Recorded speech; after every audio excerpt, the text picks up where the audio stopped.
Hello, I'm Jerry Fort. We're gonna read a short story here from this book. This is the Scary States of America: 50 Weird and Terrifying Stories, one from each state based on true events by Michael Teitelbaum. I've already read a few states. Had my wife pick this one here. She picked a random pick was Rhode Island. So let's look up Rhode Island. What page is that on? 216. What kind of strange things come out of Rhode Island? Oh, death of a vampire.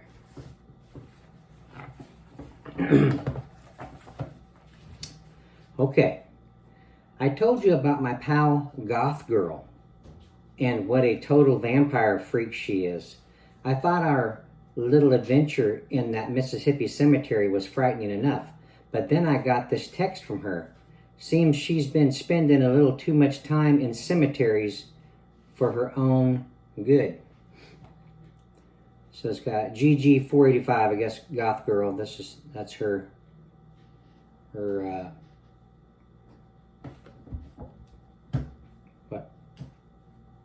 name in emails or something, I guess.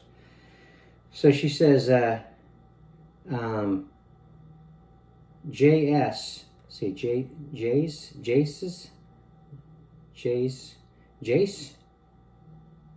JS, what does that mean? I'm just going to say JS, sup, dude. Yeah, okay. JS, sup, dude. Okay, gotcha. Okay, Paraguay answers back, hey, Gigi, long time. No text. I haven't talked to you since Roswell. Gigi says, yeah, well, I've worked hard to forget that group of losers you call friends. Paraguay, you're my friend. Does that make you a loser? Gigi says, bite me, okay? Paraguay says, do I sense a vampire story coming? Gigi, good guess, psychic boy. This one goes way back, but we're not talking capes and bats and all that. Good evening, welcome to Transylvania stuff. I uncovered this legend on a family road trip. Don't ask. Paraguay says, I hear you. Those can be a serious drag. Gigi says, my folks are all, we're going to explore America. And I'm all, whatever, can I just stay home? But of course I couldn't, so we ended up in Rhode Island. That's where I heard this local story. And you know, I just had to get a rubbing of that gravestone. That's when the seriously creepy stuff happened. Paraguay, tell. Gigi says, chill, dude. I'm telling. But I have to start with the local legend that brought me to the cemetery. The story begins on a farm in rural Exeter, Rhode Island, in the 1880s. George T. Brown was a successful farmer and was happily married to Mary Eliza Brown. They had two daughters, Mary Olive and Mercy Lena, and a son, Edwin. You know, like a perfect family. But then George's luck ran out. In the fall of 1883, his wife, Mary, got sick with tuberculosis. No vaccine or cure existed at the time, and the disease was like everywhere. By December of that year, Mary was dead, and George was a grieving widower with 3 children to raise by himself. Then a few months later, more bad luck. George's 20-year-old daughter, Mary Olive, gradually lost her strength, healthy color, and appetite, the first signs of the dreaded disease. By June 1884, Mary Olive was dead too. For the next 7 years, George, Mercy, and Edwin struggled along, trying to move forward after so much death. But then the horrible disease returned. 19-year-old Mercy got tuberculosis and deteriorated very quickly. She died in January of 1892. Soon, 24-year-old Edwin began showing signs of the illness as well. Poor George Brown couldn't do anything but wait for his son to die. He wondered how he would ever get on with his life. He also worried that the disease might come for him next. Part of him hoped it would. Local superstition was that when one family was hit hard by tuberculosis, the cause might be a dead family member rising from the grave to devour the living. In other words, a member of the family had become a vampire and was slowly picking off the others, infecting them with the disease. Hello, that got my attention. George was a very down-to-earth guy who didn't believe this legend for a second, but many of his neighbors did. In parentheses, I did too when I heard it, and they soon began insisting that he do something to protect himself and them from the possibility that his wife or one of his daughters might be a vampire. People back then believed that you could cure tuberculosis by digging up the dead body of a relative who had died from the disease and burning the corpse's heart. The ashes of the burnt heart would then be mixed with water and consumed by those suffering from the disease, in parentheses, yuck, hoping for a cure, or by healthy people to protect them from getting sick. George wanted no part of this, but his neighbors wouldn't let it go. Finally, George agreed to have the bodies of his family dug up. On March 17, 1892, Mary Eliza, Mary Olive, and Mercy were dug up from their graves. The bodies of the two Marys were totally decayed. Their flesh was gone, their bones rotted. But when the body of Mercy was unearthed, George was shocked to discover that it was still fresh, even warm to the touch. Also, Mercy's body had shifted from the position it had been in on the day she was buried. A doctor cut open her chest, revealing the red heart still filled with blood. When the heart was sliced open, fresh warm blood dripped out. George Brown's neighbors were horrified. Mercy Brown is a vampire, they screamed. George didn't know what to do. All the blood was drained from Mercy's heart, then the organ was burned. The ashes of Mercy's heart were dissolved in water and given to Edwin in a desperate attempt to save his life. If failed, Edwin died less than 2 months later. It failed. Edwin died less than 2 months later in May 1892. However, no one else in Exeter contracted tuberculosis after that day. George himself lived to be 80 years old, and the townspeople firmly believed that on that fateful day in March 1892, they had killed a vampire named Mercy Lena Brown. So we're going back to the conversation now. So, Goth Girl, is that her name? Says, sick stuff, huh, Jays? Paraguy says, so naturally the minute you heard this story, you rushed right out to the grave with your paper and charcoal to do a rubbing.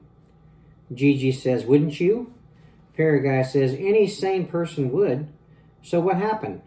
I know you didn't get in touch just to tell me this dusty old legend. Gigi says, correctamundo, dude. Check this out. I snuck out of another boring tourist thing, the world's oldest schoolhouse or whatever, and headed right for the cemetery where Mercy Brown was buried. I had my pad and charcoal with me. I never traveled without them.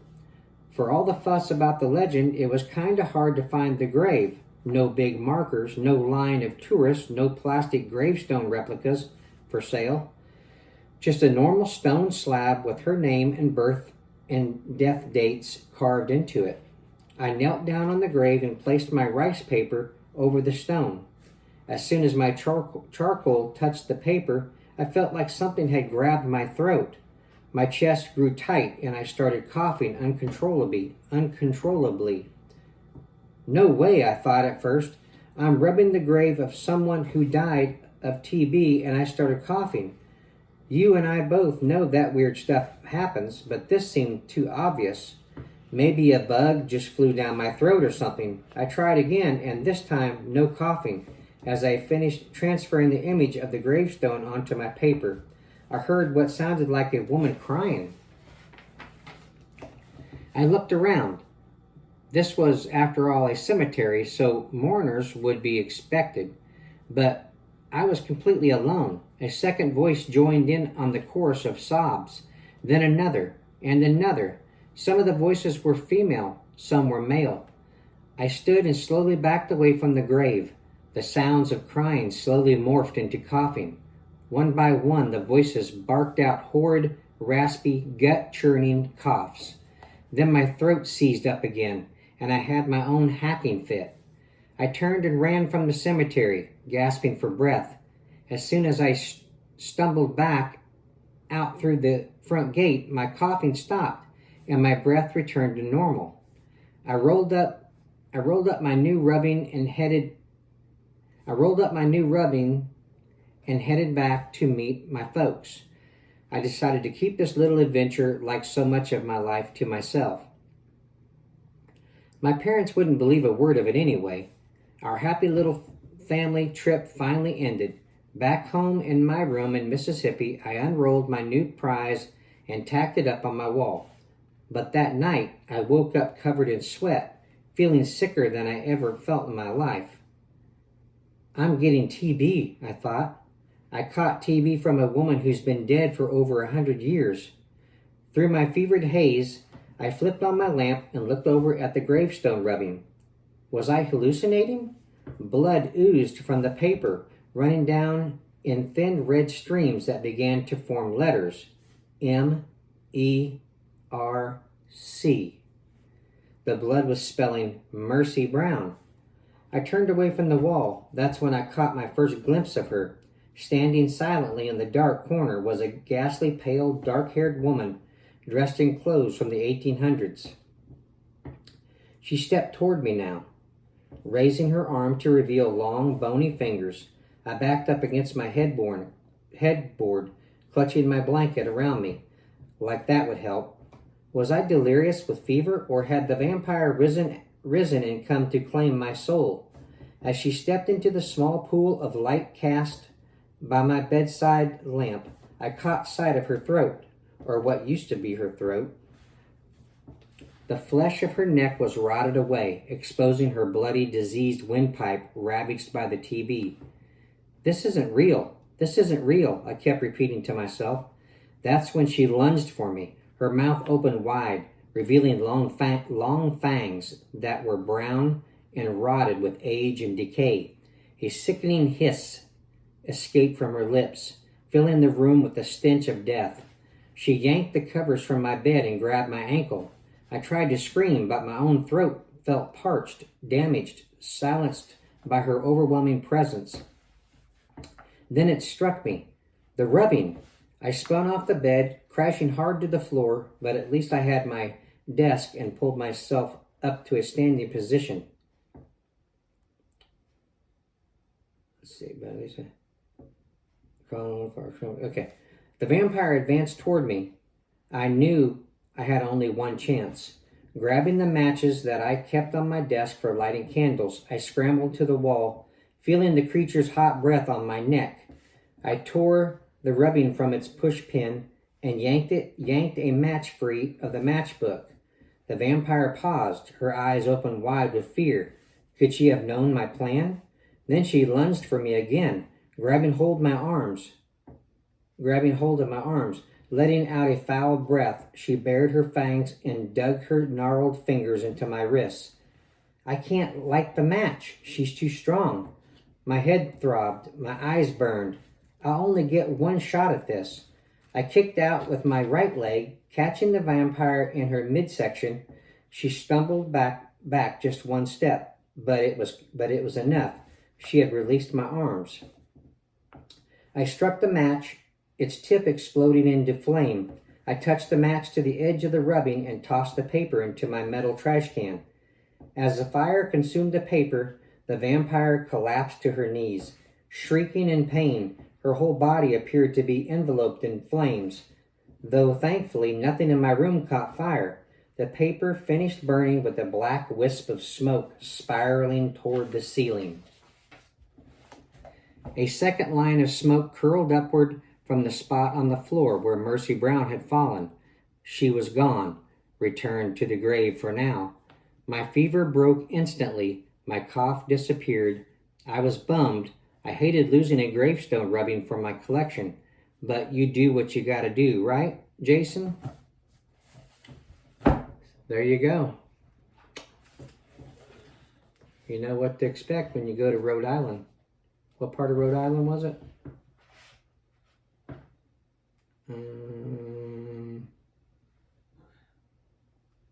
Can't remember. I don't know much about Rhode Island.